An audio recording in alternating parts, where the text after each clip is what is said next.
అందరికీ వినిపిస్తుంది. అందరికీ నా హృదయపూర్వక నమస్కారాలు.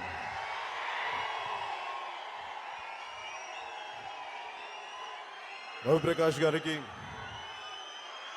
చౌదరి గారికి నా హృదయపూర్వక నమస్కారాలు. అలాగే వేదిక పైన నాతో నటించిన నా సోదరులకి, నా మిత్రులకి, నా సన్నిహితులకి, ప్రతి ఒక్క నా కో స్టార్స్ అందరికీ నా హృదయపూర్వక నమస్కారాలు. ఈ మధ్యన ఇలాంటి సభల్లో మాట్లాడడం అలవాటు తప్పింది, అందుకని కొత్తగా కొంచెం భయంగా ఉంది, బెరుగ్గా ఉంది.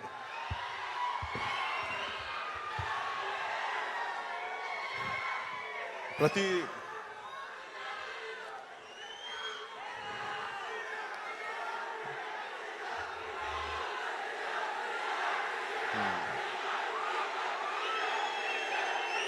అందరికీ ఇంకొకసారి హృదయపూర్వక నమస్కారాలు. పేరు పేరున ప్రతి ఒక్కరికి. నాకు మీరంటే, మీలో చాలామంది మన అభిమానులు రాలేకపోయారు. చాలా చిన్న ఆడిటోరియం అవటం వల్ల, మనకు 25,000 మంది పట్టిన ఆడిటోరియం పెట్టుకున్నా కానీ ఇంకా స్థలం సరిపోకపోవడం వల్ల చాలా సమస్యలు ఉంటాయి. కానీ రాని ప్రతి ఒక్క అభిమానులందరికీ పేరు పేరున నేను మీకు క్షమాపణలు తెలుపుకుంటున్నాను.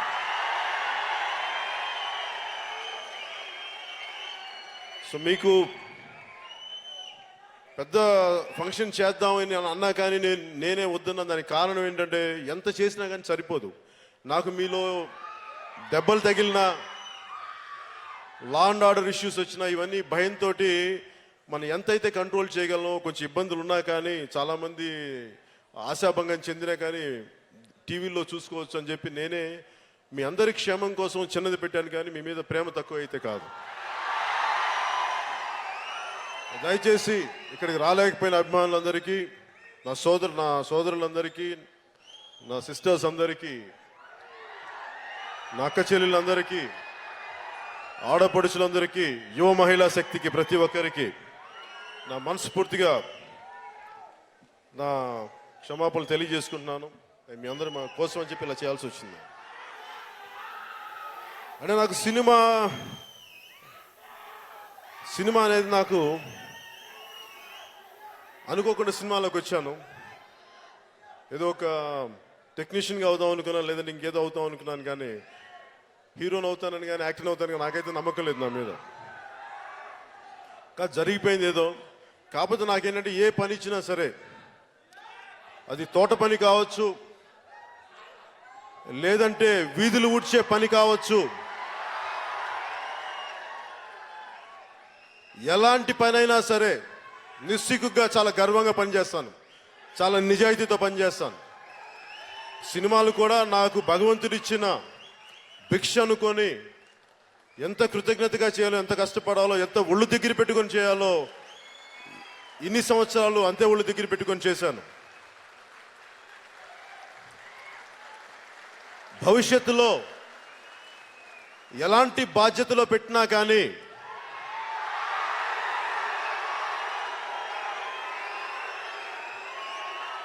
అంటే మీరన్న మాటలు నాకు వినిపిస్తాయి, వినిపించక కాదు. కానీ దాన్ని ఎందుకు స్పందించనంటే, ప్రతిసారి ఏం చెప్తానంటే, ప్రజాక్షేమం కావాలంటే అధికారం అంతిమ లక్ష్యం కాకూడదని నమ్మకంతోనే రాజకీయాల్లోకి వచ్చాను. జరిగిందా మంచిది, జరగలేదా ఇంకా మంచిది, అంతేగాని దాని మీదే నేను ఉండాలి అని కాదు. మీ అందరి భవిష్యత్తు బాగుండాలి. ఎందుకంటే నా బిడ్డ ఒకటి, మీ బిడ్డలు ఒకటి కాదు, మనందరి బిడ్డలు ఒకటి.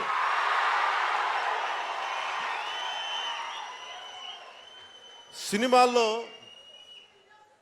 నాకు మొదటిసారి సినిమా అయిపోయింది. అక్కడమ్మా ఇక్కడబ్బా అని సినిమా అయిపోయింది. తర్వాత గోకులను సీతని చేశాను. నాకు త్రివిక్రమ్ గారికి పరిచయం అందరూ మన జలసా సినిమా అనుకుంటారు, లేదంటే అతడు సినిమా స్క్రిప్ట్ ముందు అనుకుంటారు. కానీ యాక్చువల్గా ఆయన అసిస్టెంట్ రైటర్గా ఉన్నప్పుడు నేను హీరోని, ఆయన గోకులం సీతకి ఆయన అసిస్టెంట్ రైటర్. నాకు అప్పటి నుంచి తెలుసు త్రివిక్రమ్ గారు, కాకపోతే నా పరిచయం లేదు అంతగా. ఆయన పోసాని మురళి గారు అసిస్టెంట్ అని తెలుసు. అంటే ఎందుకు చెప్తున్నానంటే ఈ సందర్భం, నాకు ప్రతి సినిమా నా జీవితంలో నేను కొన్ని నేర్చుకున్నాయో, నేను కొన్ని రియలైజ్ అయినాయో అవి సినిమాల్లో వచ్చాయి. యాదృచ్ఛికం, అది యాక్సిడెంట్, నాకు తెలియదు ఎలా వచ్చాయి, అలా జరిగాయి. అది ఒక నాకు గోకులంలో సీతలో ఒక మంచి డైలాగ్ ఇస్తుంది. ఆయన చాలా మంచి డైలాగ్, నేను చెప్పేవాడిని ఈ డైలాగ్ చాలా బాగుంటుంది అంటే చెప్పారు, అది నేను రాసిన డైలాగ్ అండి అని. తర్వాత అదేంటంటే, ఒకడు తప్పు దారికి వెళ్ళిపోయి ప్రేమ అనే దాన్ని వాడు గుర్తించి తిరిగి ఒక సన్మార్గంలో పడతాడు. భోగం వదిలేసి బాధ్యత యోగం వైపు నడుస్తాడు. అలాంటి పాత్ర అది. అది ఎందుకో నాకు అనేక రకాల సందర్భాలు నాకు వెతుకుతున్నప్పుడు నాకు ఆయన రాసిన డైలాగులు నాకు ఎంత కరెక్ట్గా వచ్చినాయి అంటే, ప్రేమే దైవం, ప్రేమే సర్వం, ప్రేమే సృష్టి మనుగడికి మూలం అని తెలుసుకున్నానని చెప్పి రాసిన త్రివిక్రమ్ గారి డైలాగులు, ఆ రోజు అసిస్టెంట్ రైటర్గా రాసిన డైలాగ్ నాకు గుర్తుండిపోయిన ఈ రోజు దాకా. ఎందుకంటే అంటే ఒక మంచి బలమైన భావం, మంచి బలమైన డైలాగులు ఎలా గుర్తు, నాకు నా సినిమాల డైలాగ్ చాలా తక్కువ గుర్తుండే నాకు. కానీ ఎప్పుడో చేసిన నా రెండో సినిమా డైలాగులు గుర్తుండిపోయిన, అంత గొప్ప డైలాగులు రాయగలిగిన వ్యక్తి త్రివిక్రమ్ గారు. ఆయన నాకు మిత్రుడు అవడం నాకు చాలా ఆనందం కలిగింది. అంటే నాకు ప్రతి సినిమా నన్ను ఏం రిఫ్లెక్ట్ చేస్తుందని ఎప్పుడు నేను చాలా తక్కువ సార్లు పంచుకుంటాను. సినిమాలు నన్ను, ఏ సినిమా నన్ను ఎలా కదిలించిందనేది. సుస్వాగతం సినిమాలో చదువు బాధ్యత వదిలేసి కేవలం ప్రేమే అని చెప్పి జీవితాన్ని వ్యర్థం చేసుకునే ఒక యువకుడి పాత్ర అది. తండ్రి చనిపోతాడు, ఇలా కొడుకు అటు ఇటు తిరుగుతూ ఉంటే, అంటే దగ్గర ఉన్నప్పుడు బాధ్యతగా ఉన్నప్పుడు మన తల్లిదండ్రుల విలువ తెలియదు. వాళ్ళు దూరం అయిపోయినప్పుడే వాళ్ళ తల్లిదండ్రుల విలువ తెలుస్తుంది. నాకు అవన్నీ జరగకుండానే నాకు నా తల్లిదండ్రుల విలువ తెలుసు. కానీ నాకెందుకు అది ఎప్పుడు బాధ్యతగానే ఉండేవాడిని చిన్నప్పటి నుంచి. కానీ ఆ సినిమాలో నేను చేసిన పాత్ర క్లైమాక్స్లో నేను ఎంత ఏడ్చానంటే, నిజంగా ఏడ్చాను. ఒక 16 టేకులు చేసిన, ఎన్నిసార్లు చేసినది అంటే నేను ఎంత ఏడ్చినా సరిపోక డైరెక్టర్ భీమనేని శ్రీనివాస్ గారు చెంపల మీద కొట్టుకుంటే, ఇంకా అంటే ఒక 40 సార్లు చేశాను ఆ సీన్, 40 టేకులు చేశాను. కొట్టుకొని నిజంగా కొట్టుకోవాలి, ఇలా సున్నితంగా ఏం కొట్టుకుంటాం, నిజంగా కొట్టుకుంటే తలకాయ దిమ్మెక్కిపోయేది. మళ్ళీ అలా చేసుకుంటూ వెళ్ళిపోతే నేను అనుకున్నాను ఆ సీన్ అయిపోయిన తర్వాత, అంటే నేను ఆఫ్ చేసుకోలేకపోయాను ఆ భావాన్ని. నిజంగా నా తండ్రి చనిపోతే ఇంక నేను ఏడుస్తానా అనిపించింది. జరగకూడదు, అశుభం అని తెలిసినా కానీ నా వల్ల కాలేదు. జల్సా చేసే టైంలో మా నాన్నగారు చనిపోతే నాకు ఏడుపు రాలేదు, ఏడ్చేశాను. ఆయన చనిపోవడానికి ఎప్పుడు కొన్ని సంవత్సరాల ముందు ఏడ్చేశాను. 3 రోజుల తర్వాత, ఆయన చనిపోయిన చిన్న దినం తర్వాత నేను వెళ్ళి షూటింగ్ చేయాల్సి వచ్చింది జల్సా. అంటే ప్రతి సినిమా తాలూకు ఏదో ఒక అనుభవం నా జీవితంలో నన్ను కదిలించే సినిమా. నేను సినిమాగా చూడలేదు, సినిమా నా జీవితం, నన్ను కదిలించిన సంఘటనలు, నాలో చాలా రేకెత్తించిన భావాలు, అలా ప్రతి జరిగినాయి. తొలి ప్రేమ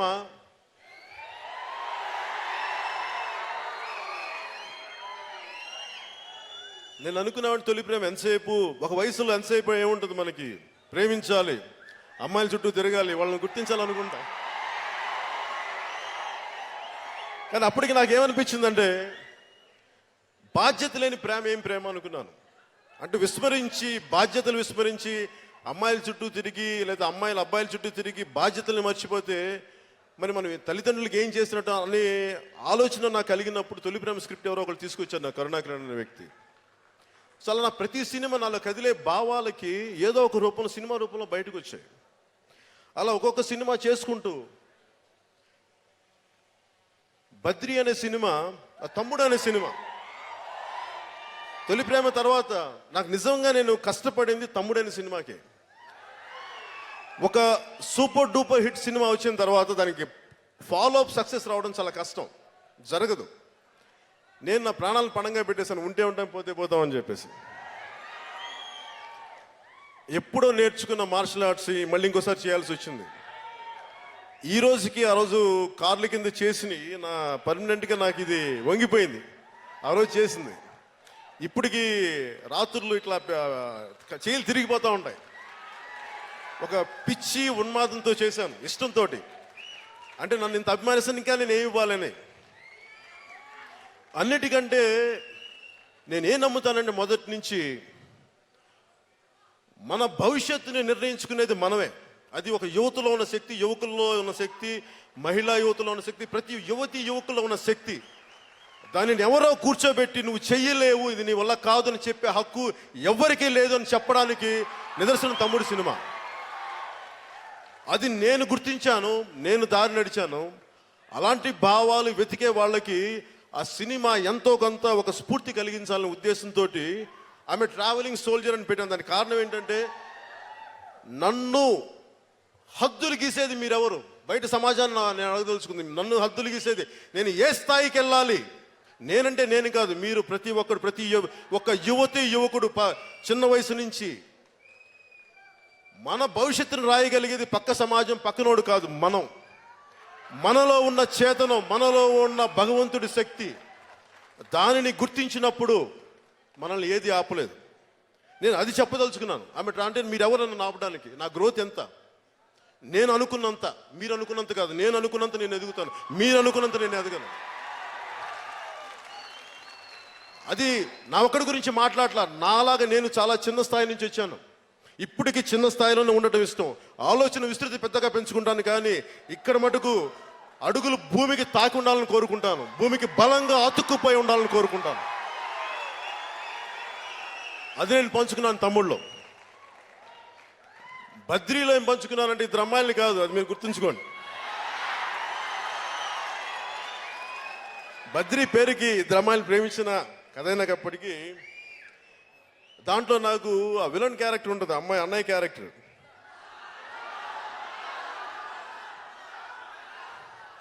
నువ్వు నంద అయితే నేను బద్రీనాథ్ అని ఉంటుంది.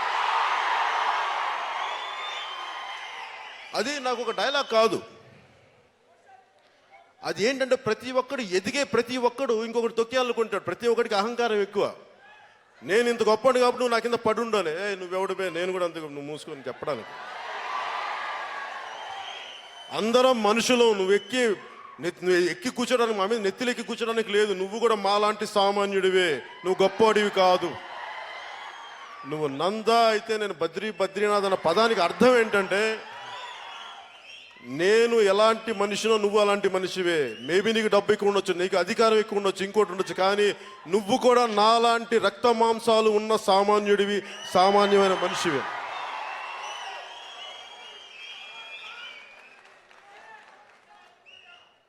ఖుషీ సినిమాకి వచ్చేటప్పటికి నాకు ఇష్టమైంది ఏంటంటే, నా దేశాన్ని ఎంత ప్రేమించాలి అదొక్కటి చెప్పదలుచుకున్నా. మిగతా లవ్ స్టోరీస్ ఎన్ని ఉన్నా కానీ ఏ మేరా జహా అనేది నా దేశం. నా దేశాన్ని, అది నా కాలేజ్ అవ్వచ్చు, నా కాంపౌండ్ అవ్వచ్చు, నా ఇల్లు అవ్వచ్చు, నా లొకాలిటీ అవ్వచ్చు, బయట వాళ్ళు ఎవరో వచ్చి ఇక్కడ మీరు డిసైడ్ చేయడానికి మీకు సంబంధం లేదు. నా దేశం, నా ప్రాంతం, నా ఏరియా, మీకు సంబంధం లేదు. అది చెప్పడానికి ఏ మేరా జహా. అలా ఒక్కొక్క సినిమా. కానీ ఖుషీ రేపు రిలీజ్ అంటే ఇక్కడ హైటెక్ సిటీలో నేను నాతో పాటు పనిచేసిన చాలామంది ఉన్నారు, కొంతమంది స్టాఫ్ అంతా. వాళ్ళతో కూర్చొని నేను ఫస్ట్ టైం ఇక్కడ మాదాపూర్లో ఉన్న హైటెక్ సిటీలో సినిమా చూస్తూ ఉన్నా. సినిమా మధ్యలో దాన్ని ఇంగ్లీష్లో ప్రెమానిషన్ అంటారు, లేదంటే అది కీడా. ప్రెమానిషన్ అంటే ఆపద శంకించడం అంటాను, కీడు శంకించడం ప్రెమానిషన్ అంటే. సినిమా చూస్తుంటే నాకేమనిపించిందంటే, మధ్యలో ఇంటర్వెల్ మధ్యలో, అరే నీకు రాబోయేది కొన్ని సంవత్సరాలు గడ్డు కాలం ఉంటుంది, చాలా కష్టాలు ఉంటాయి, నీకు చాలా ఇబ్బందులు ఉంటాయి అని నాకు ఏదో విపరీతమైన భావన కలిగిపోయి నీరసం వచ్చేసింది, బాధ వచ్చేసింది. బయటకు వచ్చేసాను. బయటకు వచ్చి నాకేం చేయాలో తెలియలే, ఆకలి చచ్చిపోయింది. ఆ రోజు నేను దెబ్బతిన్నది తిరిగి నాకు శక్తి పుంజుకోవడానికి గబ్బర్ సింగ్లో పోలీస్ స్టేషన్ సీన్లో చేస్తే కానీ ఆ శక్తి నేను పుంజుకోలేకపోయాను. ఆ రోజు కోల్పోయిన శక్తి. అప్పటిదాకా నేను భగవంతుని రోజు యాచకుడిలాగే నేను చేతులు పెట్టుకొని కూర్చున్నాను. నువ్వు ఎప్పుడు ఇస్తావో నాకు అప్పుడే, నేను నిన్ను అడగను, నేను ఇబ్బంది పెట్టను, నేను నా కర్మ చేసుకుంటూ వెళ్ళిపోతానని చెప్పి రోజు భగవంతుడి ముందు తల మోకరిల్లి, నువ్వు ఏ బాధ్యత ఇస్తావో నాకు అదే ఇవ్వు అని చెప్పి నేను ఆయన ఇంకేం అడగలేదు. నేను అలా కూర్చొని ఉన్నాను. అది అయిపోయిన తర్వాత ఆ పోలీస్ స్టేషన్ సీన్లు చేస్తున్నప్పుడు నాకు తిరిగి ఏదైతే నేను కోల్పోయానో ఖుషీ టైంలో, అప్పుడు వచ్చింది ఆ శక్తి తిరిగి. కానీ అక్కడితో ఆగిందా అంటే ఇది నిరంతర పోరాటం. జీవితం అనేది నిరంతర పోరాటం. ఒకరోజు పడిపోతాం, ఇంకో రోజు లెగుస్తాం, మళ్ళీ ఇంకో రోజు లెగుస్తాం. ఇది నిరంతర పోరాటం. దీన్ని సమానంగా చూడగలగాలి, గెలుపు ఓటమిలు సమానంగా చూడగలగాలి అన్న ఆలోచన నాకు ఆ రోజు నుంచి స్టెబిలైజ్ అయ్యి ఈ రోజు నేను గెలుపు ఓటములను సమానంగా తీసుకునే శక్తి నాకు ఉందని చెప్పడానికి నేను ఏమాత్రం సందేహించను.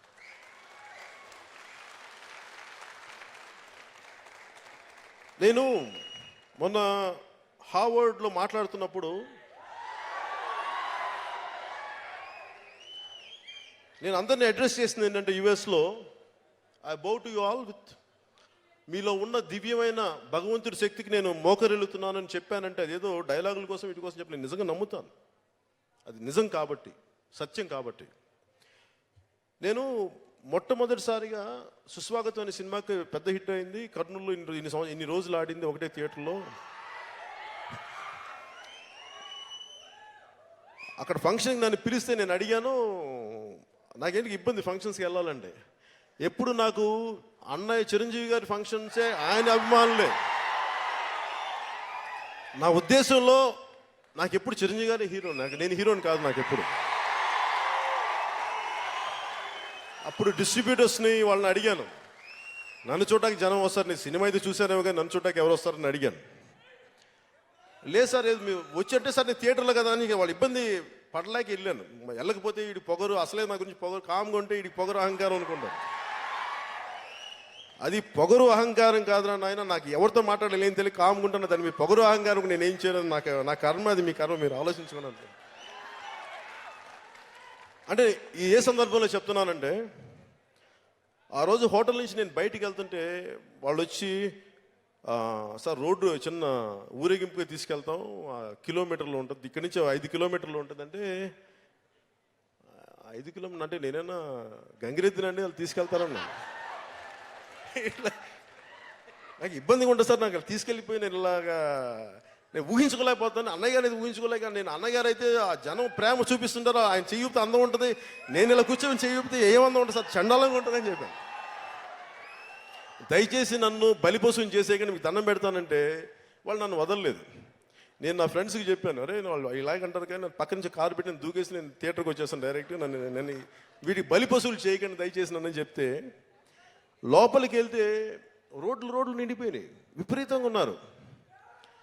నాకు అప్పుడు అనిపించింది, చేతులు ఊపుతా ఉన్నారు, విపరీతం ప్రేమ చూపిస్తుంటే పక్కనున్న తిరుపతి ప్రసాద్ గారు అనుకుంటా డిస్ట్రిబ్యూటర్, ఆయన అంటున్నారు, అండ్ మీరు చేతులు ఊపించండి లేదంటే అందరూ బాధపడతారు, మీకు పొగరు అనుకుంటారంటే. సార్ నాకు పొగరు కదా, లోపల భయం వేస్తుంది, నాకు అలా చూసి బిగుసుకుపోయాను. నేను లోపల భయంతో బిగుసుకుపోయిన దాన్ని పొగరు అనుకోవద్దంటే అట్లీస్ట్ నేను చేయగలను, నేను 2 చేతులు ఎత్తి నమస్కరించగలను వాళ్ళకి, అదే నేను చేయగలను అనుకో. కానీ నాకు నా తండ్రి నేర్పించిన మాటలు గుర్తొచ్చినాయి. సృష్టిలో ఒకవైపు చూస్తే నేను ఒక్కని ఇటువైపు ఉన్నాను, అటు సైడ్ చూస్తే లక్షల మంది జనం ఉన్నారు, అంటే మొత్తం అంత జనం ఉన్నారు. కానీ నాకేమనిపించింది, నా తండ్రి మాటలు గుర్తొచ్చినాయి. సృష్టిలో అందరూ సమానమే, నువ్వు ఒక్కడే ఎక్కువ కాదు, అది గుర్తుపెట్టుకో. వాళ్ళు భగవంతుడి సృష్టి, వాళ్ళెంతో నువ్వు అంతే, ఇది నీకు అహంకారంగా ఇది నీ ఒక్కడికి అనుకుంటే నువ్వు నాశనం అయిపోతావు. నా తండ్రి మాటలు నా ప్రతిధ్వనించినాయి. ఆ రోజు నుంచి ఈ రోజు దాకా నేను మీకు ప్రతి ఒక్కరికి పేరు పేరున నన్ను అభిమానించిన వారికి, అభిమానించే వారికి, ప్రతి ఒక్కరికి, సృష్టికి, ప్రతి వస్తువుకి, చైతన్యం మనకి జీవంతో ఉన్న వస్తువుకి, జీవం లేని వస్తువుకి, ప్రతి ఒక్కదానికి నేను శిరస్సు వంచి మోకరిల్లుతాను.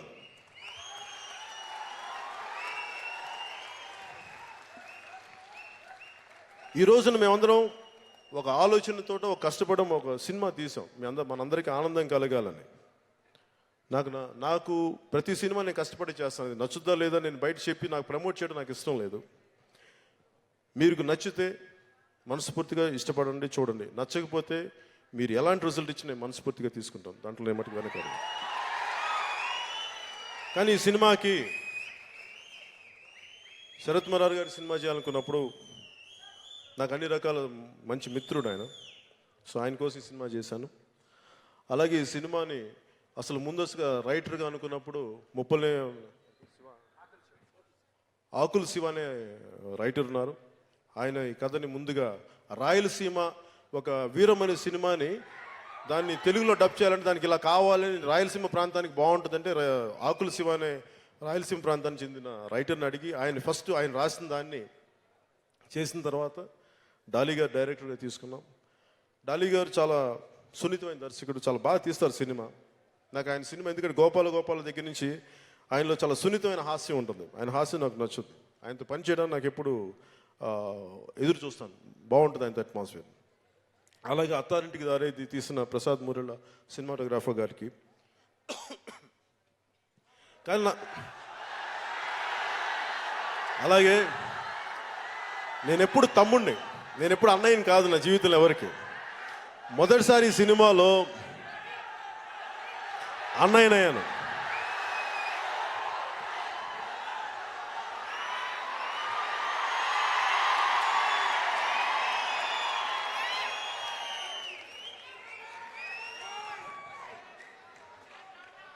మొదటిసారి ఈ సినిమా పాత్ర ప్రకారం నేను అన్నయ్యనయ్యాను. నాకు నిజంగా ఈ తమ్ముళ్ళు నచ్చారు. అజయ్, చైతన్య, మీరు నా ప్రాణం. ఏం మాట్లాడతాను,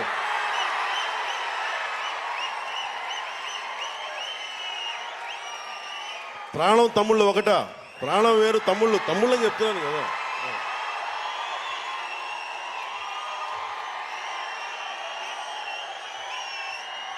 తమ్ముళ్ళు అజయ్, చైతన్య, కృష్ణ,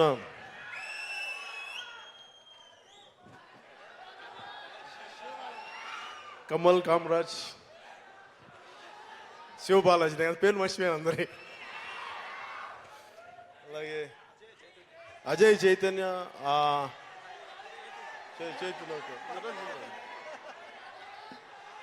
అలాగే వీరి మరదలుగా మీరు మీ గర్ల్ ఫ్రెండ్స్ అంటారా? అంటే కథ ఏంటంటే, నాకు అమ్మాయిలంటే ఇష్టం ఉండదు, కానీ వీళ్ళు ఆల్రెడీ ప్రేమలో ఉంటారు. వీళ్ళందరూ కలిపి కాటమరాయిని ఎలా ప్రేమలో ముంచేస్తారన్నది సినిమా కథ.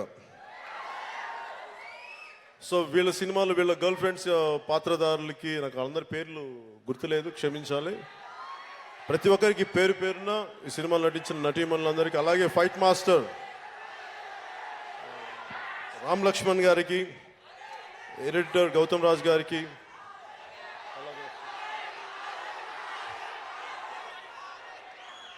ఆర్ట్ డైరెక్టర్ బ్రహ్మకర్ల గారికి, మిగతా టెక్నీషియన్స్ అందరికీ ప్రతి ఒక్కరికి పేరు పేరున నా హృదయపూర్వక నమస్కారాలు, ధన్యవాదాలు తెలియజేసుకుంటూ,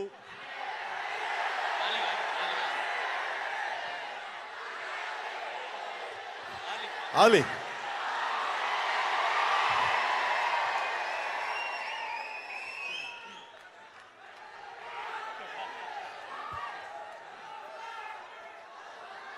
నా చేతిలో శక్తి ఉందని నమ్ముతారా? నా వేళ్ళలో శక్తి ఉంది, నమ్ముతారా? నేను కదిలించకుండా డాన్స్ చేయగలను తెలుసా, తాకుండా డాన్స్ చేస్తానంటారు.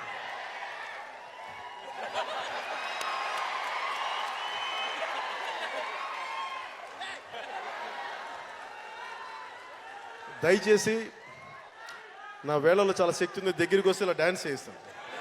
జై హింద్, గుడ్ నైట్.